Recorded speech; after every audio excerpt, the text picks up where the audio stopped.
What's up guys, Judgement here, and I'm back with a quick AQ40 walkthrough video. We opened the gates on Gehennas last Sunday and I've been able to raid AQ40 2 times since then. It was really nice to get a new raid, and even though it was kinda messy for our guild the first 2 runs we did, it was still a blast. I'm gonna go over the boss fights one by one and give you the basic rundown on how to best deal with them as a Ret Paladin. Prophet Scaram is the first and one of the easiest bosses in AQ40. The problem here is that every time he splits up into his mirror images, all the debuffs gets resetted, which means if you judge Seal of the Crusader on him, it's a waste. So don't bother doing that. This also means that Paladins doesn't really work very well on this boss, except if you are doing a hardcore tactic and stacking in the middle with the whole raid and just AoE cleaving all the mirror images down with the boss. And if you do this, then Paladin will be able to do decent because of the AoE damage. But you still won't really be able to use Seal of the Crusaders. You will lose out a lot of damage because of that. Anyway, all you have to do in this boss is to attack the boss and swap to the mirror images if you are assigned to killing them first. And you should also try to stun or repentance the targets that get mind control in order to avoid them killing the raid. And if you get mind control yourself, you should use your bubble to get rid of it as soon as possible. You can also use an arcane protection potion to avoid damage from the arcane explosion. Otherwise you can just save it and use a mana potion instead if you have mana problems. The next boss fight is the bug trio. This is an optional boss fight, so many guilds may not even do this as the second boss, may just do it as a cleanup later on, but it will depend of course what your guild decides is better. Anyway, so the bug trio fight will change a lot depending on which order you kill them. But the basics of the fight is the same. First you should ask one of the priests in your guild to give you a fear word before the fight starts, so you can avoid one of the fears. Then you should also have a macro or something to whisper him to give you another fear word as soon as the first one goes away, because you will probably get feared multiple times during this fight. Princess Yao is the bug that's causing the AoE fear, so you should try to stay away from her as long as you're not DPSing her. This fear will also wipe the threat on the tank, so be careful when you're DPSing her so you don't get aggro and die from that. When Yao dies, they will spawn a couple of small adds as well, so you should use a separate charge to kill them for maximum damage. For the big bug, Lord Kree is just tank and spank. If you want, you can dispel yourself from the poison that he will cast on all the nearby targets. He also does a cleave, so you should always stay behind him, and when he dies he leaves a poison cloud on the ground, so don't stand in that and die. The last bug is the small one called Vem, which charges random people, and he also knocks away the tank. Other than that, he doesn't really do much, you just DPS him down. From a Paladin point of view, this fight can be decent if you have good raid DPS and manage to kill the bugs pretty quickly. In that case you can use one MCP charge on each of the bugs. But if you can't kill the bugs in less than 30 seconds each, then Paladin will become much worse. Next up is Battleguard Sartura, which is a really annoying fight as melee since all the adds knock you away and they also do a lot of damage with their whirlwind effect. The best way to deal with the adds is stack them up against a wall, face yourself against the wall so you don't get knocked away, and you should also try to stun them and DPS them down as fast as you can. It's best if the whole raid focuses the same add so you can DPS them down fast one by one. When all the adds are dead, you can go on the boss, which will also do a whirlwind effect, which will do a lot more damage than the adds. You will probably die from around 3 hits from this whirlwind effect, so make sure you run away. You should avoid damage from the whirlwind effect by using your bubble and a lip, so you can stay in melee range of the boss and keep DPSing while he's doing whirlwind.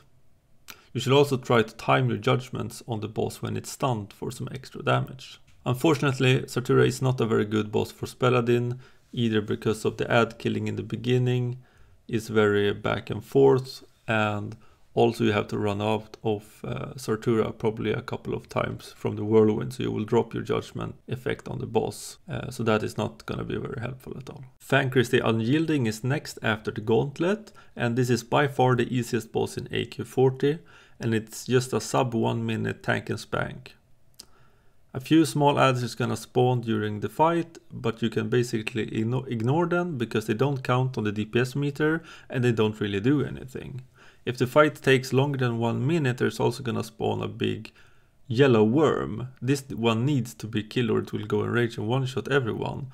but you're probably gonna kill the boss faster than 1 minute, so the ad will probably not even spawn for most. So for this boss, you stand behind the boss and DPS. This is a good Paladin fight as it's only tank and spank, and it's probably the easiest fight where we will be able to compare Paladin DPS versus AP Ret DPS later on in phase 5. So that is good. After Fankris you can go up to Viscidus, which is a really nasty boss. If you don't come prepared with nature resistance, frost weapons and sapper charges, you are probably not gonna kill this boss.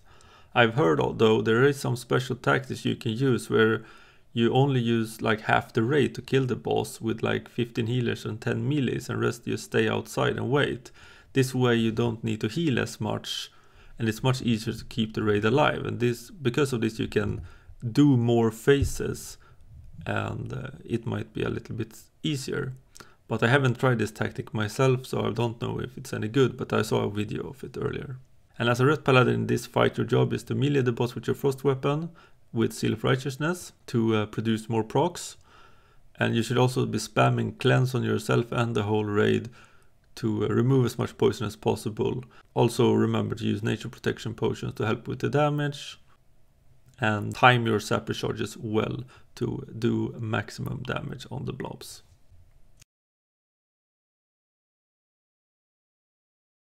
This is by far the hardest fight in AQ40 in my opinion, so good luck. You also need nature resistance for the next boss, which is Princess Hohuran.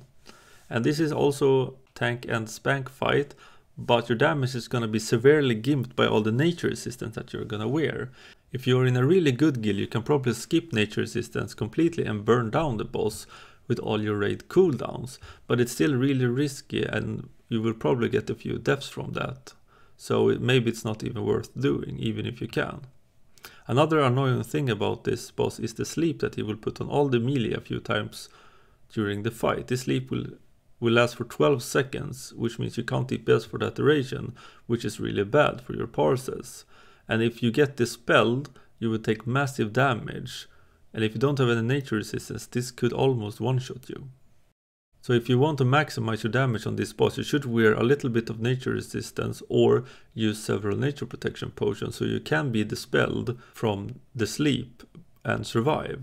But just make sure that you don't get dispelled right before 30%, or you might get dispelled straight into poison volleys and then you will definitely die. So the best way to deal with this fight is wear a little bit of nature resistance, but not enough to gimp yourself completely.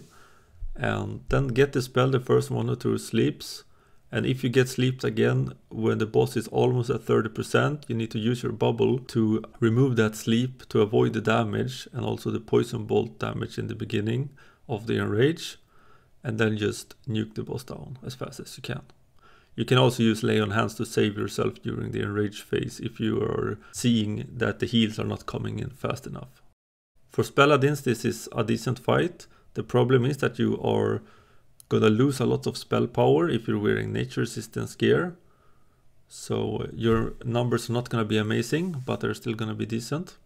There are though some spell damage gear with nature resistance in AQ40 that you might be able to get a hold of after a couple of weeks or so. So that will definitely make this fight better in the long run. Twin Emperors is an awful fight for Ret Paladins. It's not worth using Judgement of the Crusader since the uptime is so short, and you can't really use Consecration either since you will be aggroing too many bugs. The fight is also very long, which is not good. On top of that, you only have time to attack the boss a few times between every teleport, and then you have to run across the room again, so you will spend more time running than attacking. Damage to the bugs does however count for the parses, so try to attack the big bugs as much as you can while running from boss to boss to keep up a little bit of DPS and helping out the raid. And for Paladins this fight is a big no-no. There's absolutely no reason to try any Paladin stuff on this boss. After Twins we have Oru. Oru is also a tank and spank fight, but there are some things you need to watch out for. This fight can be very easy or very messy depending on how your tanks are doing. The threat will be wiped on the tanks quite often during the fight, and they will also be knocked away. The boss is always stationary, so if you happen to resist a knockback or over aggro the tanks while they get their threat wiped, you will mostly likely get aggro and die. So you need to be very careful about staying in too long, and make sure to look on your threat meter so you don't are on the top. It's better to go out of melee range and live than to stay in a few seconds too long and die. It's also really dangerous if you get aggro, because then the boss will turn around and face the raid and you risk getting a sandblast attack on the whole raid, which will most likely be a complete wipe. And if for some reason you do happen to get aggro, you either need to run out of the raid or you need to turn the boss around from the raid so he doesn't face the whole raid with the sandblast.